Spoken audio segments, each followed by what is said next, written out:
시간에는 제가 통신병이어서 통신기술을 배웠던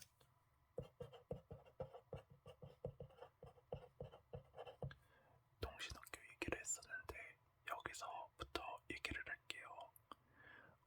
저는 통신학교를 나오고 나서 이제 부대를 배정을 받아요. 저의 부대는 부천이었는데 예를 들어서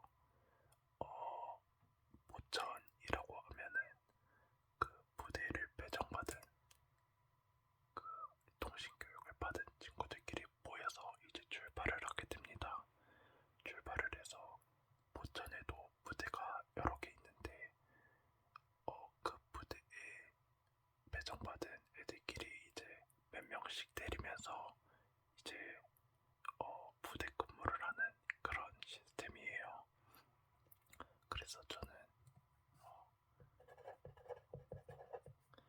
3명이랑 같은 부대에 들어가게 됐는데 여기서도 부대 안에서도 이제 중대나 아니면 근무지가 달라지기 때문에 저희는 안타깝게 다 찢어지게 됐습니다. 그래서 저는 포천에 있는 부대 중에 하나를 나왔고 정확히는 말씀드릴 수는 없지만 규모는 굉장히 큰 부대를 나왔다고 전체 군대를 모르지만 큰 부대라고 생각해요. 그런 부대를 나왔습니다. 처음 부대를 봤을 때 굉장히 신식 건물이었어요. 신박사라고 해야 되나? 그래서 외관을 봤을 때는 굉장히 새 건물처럼 보여서 막 엄청 좋았는데 내부를 소개해드리자면 그냥 목욕탕도 있고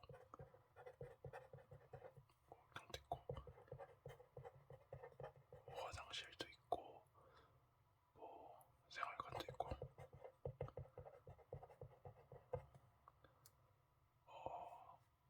건조대, 세면대 이 정도가 제일 많이 사용하는 곳이죠. 우선 목욕탕부터 얘기를 하면 그냥 대중 목욕탕을 생각하시면 될 것 같아요. 아무래도 사람들이 많기 때문에 이렇게 한 곳에 모아두고 하는데 이것도 종류가 두 가지예요. 대중 목욕탕 그러니까 저희는 중대 한층에 한 중대씩 이제 있었는데 그 중대를 모아두는 이제 대중 목욕탕이 있고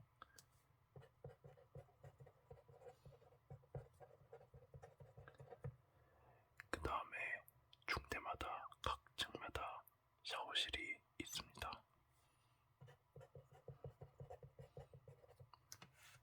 이제 대중목욕탕 같은 경우에는 그냥 평소에 보던 평소에 사회에 있는 그냥 대중목욕탕과 똑같고 샤워실은 한 번에 3명이서 이제 샤워를 할 수 있는 공간인데 저는 4층 건물이었거든요. 그래서 그런데 4층 건물임에도 불구하고 수압이 굉장히 안 낮았어요. 그래서 불을 쓰면은 거의 쪼르륵 쪼르륵 거리는 수준이라서 저는 그냥 1층에 있는 대중목욕탕에서 그냥 수압 좋게 생활을 했습니다. 대신에 샤워하려고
4층이라고 했잖아요. 그래서 수업도 잦아서 뭐 변기 문제도 엄청 심했었고, 그 다음에 소변기 문제도 이제 불이 너무 약하니까 아니면 아예 안 나오니까 조금 심했던 그런 기억입니다.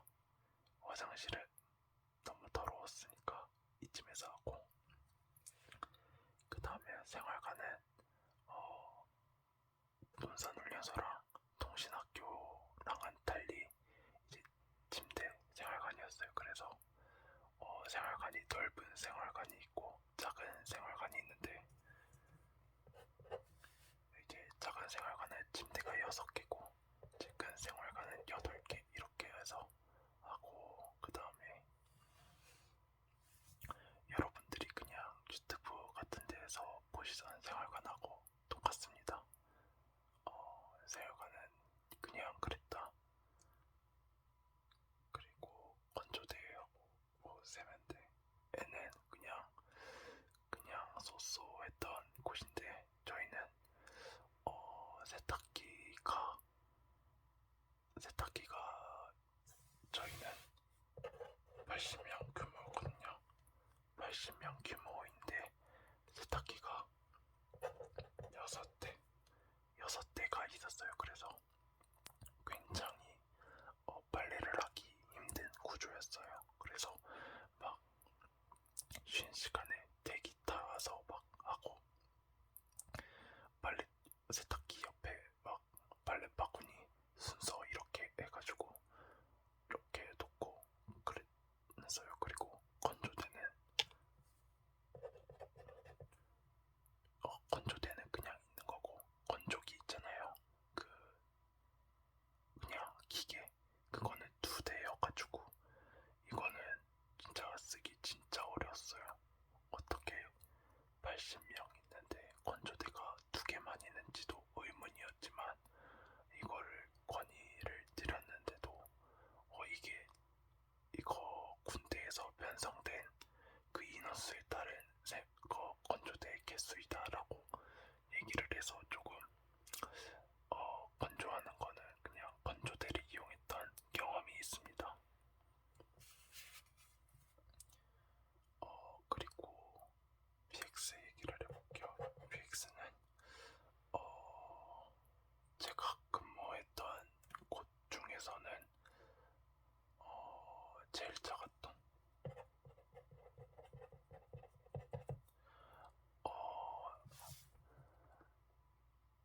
논산훈련소나 그 다음에 동신학교보다도 규모가 엄청 작았어요. 거의 3분의 1 정도. 규모가 큰 부대였음에도 불구하고 굉장히 작았던, 그래서 밤에 이제 쉬는 시간이 주어지는데, 그때 가면 항상 마트에는 사람이 꽉 차 있고, 그 다음에 그 밖으로 줄이 길어져서 이제 대기를 하는, 그래서 한 PX에 들어가려면 한 10분에서 많으면 20분 정도 밖에서 대기를 했던 것 같아요. 예, 그래도 있을 거는 다 있었는데 그 최소한의 그런 것만 있었고, 가끔씩 이제 정말 귀한 음식이라 해야 되나, 잘 안 들어오는 음식들 같은 경우에는 진짜 먹기 힘든 그런 것도 있었어요. 예를 들어서 뭐가 있었지? 노날콜 맥주. 저도 군 생활 중에 딱 한 번 먹어봤나? 이거는 보기 힘든 음식이고, 그 다음에 라면도 맛있는 종류가 있어요. 그런 것도 잘 타이밍이 잘 맞아야지 얻을 수 있는 그런 그런 곳이었습니다. 그리고 일과라고 해야 되나? 저는 부대에 가기 전에 그냥 동신병이니까 동신병 일만 하겠구나 했는데, 이것도 부대마다 차이가 있는 것 같아요. 진짜 동신일만 하는 그런 부대가 있고, 아니면 동신병이라고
옷에 묻히기 싫은 날. 그래서 이럴 때는 그냥 통신일로 그냥 빼겠다고 그냥 얘기를 하고, 저는 이제 조금 군대에서 작업을 잘해서 이 통신일로 뺄 수가 있었거든요. 작업이 있다 하더라도. 그래서 작업을 하기 싫을 때는 통신일로 뺐던 경험이, 그런 일을 했었어요. 그 다음에 마지막으로 이제 동기는 아니고 이제 사람들이라고 해야 되죠. 저는 둔산하고 동신학교, 여기에서는 진짜 좋은 사람들만 만났거든요. 근데 그 규모가 논산 때는 8명이었나? 그 다음에 동신학교도 8명이었어요. 10명인가? 그래서 집단 자체가 엄청 작죠. 그래서 저한테는 운이 좋게 이렇게 좋은 사람들만 걸렸던 것 같아요. 그런데 이제 부대에 가게 되면 사람들이 엄청 많아요. 그래서 저는 이 정도 규모 80명에서 100명 규모의 사람들과 같이 지냈어요. 이렇게 펴본 집단의 사람들이 많으니까 정말 별의별 사람들이 있었습니다. 당연히 좋은 사람도 있는데 나쁜 사람도 있고, 좋거나 나쁘거나 그 중간에 있는 사람도 있고, 굉장히 다양한 사람들이 많았어요. 그래서 이거는 좋은 경험이었던 것 같아요. 그러니까 다양한 사람들을 만날 수 있다는 게 군대의 장점, 거의 몇 없는 장점 중에 하나라고 생각합니다. 다행히 저랑 잘 안 맞는 사람들은 그냥 아무래도 규모가 크다 보니까 잘 안 마주칠 수도 있거든요. 그렇게 해서 그냥 이 80명 안에도 이제 그룹들이, 이제 자신의 그룹들이 이제 생기는 거죠. 그렇게 해서 생활을 했던 것 같아요. 당연히 여기서도 얘기를 해도 될지 모르겠는데, 정말 잘 안 맞는 사람들은 왕따 아닌 왕따를 당하기도 하고요. 군대가 모든 사람을 챙겨주지는 않아요. 그러니까 정말 안 좋은 사람들은 왕따를 당하기도 하고, 그 다음에 관심 자체를 주지 않는 그런 상황도 있고, 반대로 엄청 좋은 사람인 경우에는 정말 주변에 사람이 끊이질 않는 그런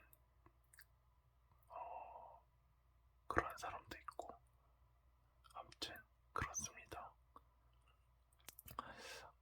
근데 저는 지금까지 살아오면서 거의 다 좋은 사람들만 만났거든요. 그래서 군대에서 처음 이렇게 저랑 안 맞는 사람들이 많구나, 이런 경험을 해주게 돼서 저의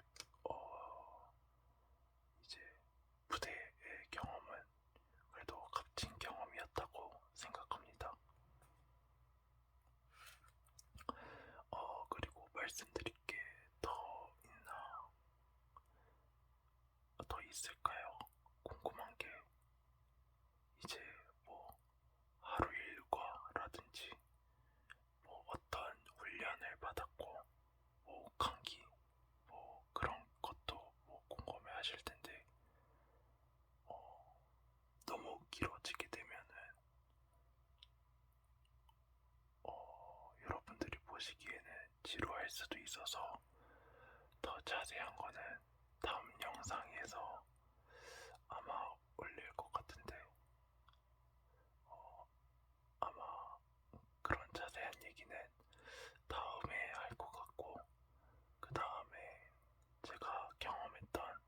마지막 부대라고 해야 되나? 마지막 경험은 어,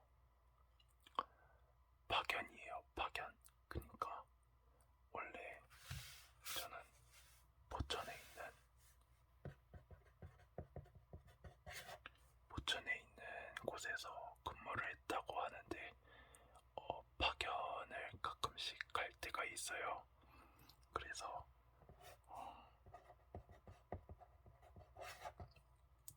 파견은 여연천으로 가게 됐는데 파견이다 보니까 다른 부대 사람들하고 같이 지내는 경험을 했습니다. 파견에 대한 내용은 다음 영상에서 더 자세히 말씀을 드릴게요. 아마 그 영상이 가장 흥미진진하고 재미있을 것